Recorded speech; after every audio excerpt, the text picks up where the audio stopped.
Handyside. Thank you very much, Mr. Mayor. It's a pleasure to serve under your chairship. On behalf of many of my Slough constituents, I am extremely grateful to my honourable friend, the member for Pontypridd, for ensuring this issue has time for debate in Parliament. Like many honourable members here today, I'm here to simply ask that people still have a choice. There is simply no reason why cash and card payments cannot coexist.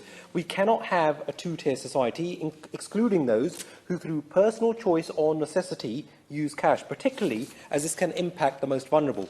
Indeed, in the independent 2019 Access for Cash review, it found that those more likely to use cash tended to be those on a lower income, less likely to have digital access, were older adults, people with certain physical or mental health problems, those who are financially excluded, for example, those who are homeless and could not gain access to a debit card, residents living in addresses with poor digital connectivity, or people in areas where local shops do not take card. Eliminating cash from our society is akin to abandoning these groups of people. And with that action, it's becoming more difficult to use cash already because facilities to withdraw cash are depleting. In Slough alone, much to the consternation of many of my constituents, we have lost over 20 ATM machines since 2018, and in the past 9 years, we have lost nearly 600 bank and building society branches just in the southeast of England. Research has shown that around a quarter of customers have a preference for cash, primarily for budgeting and control purposes, but also to avoid the discomfort and security risks they associate with cards and contactless, showing that whilst there are certainly those who need to use cash, there are plenty who simply prefer it and who can blame them.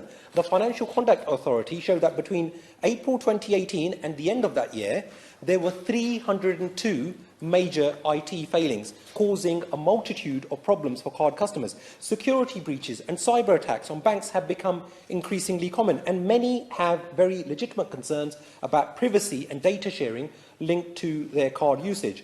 The immense amount of data held on every transaction that we make, the amount, when we make a payment, what websites we visit, what type of purchases we make, all reveal a great deal about our whereabouts, lifestyle, financial means, and much more, all used to fine-tune remarketing back at customers by holding a vast array of data on our financial behaviour. And that's why many people detest and fear living in a big brother society, where their every move virtually is being tracked. So today, I asked the Minister for his plan and what active steps he will be taking to halt this trend, whether he will act on the recommendations from the Access to Cash review, namely to guarantee access to cash wherever someone lives or works, to ensure that cash is accepted, take steps to make cash sustainable for longer, and to treat cash as its own system with a joined-up regulatory approach. Thank you very much, Mr.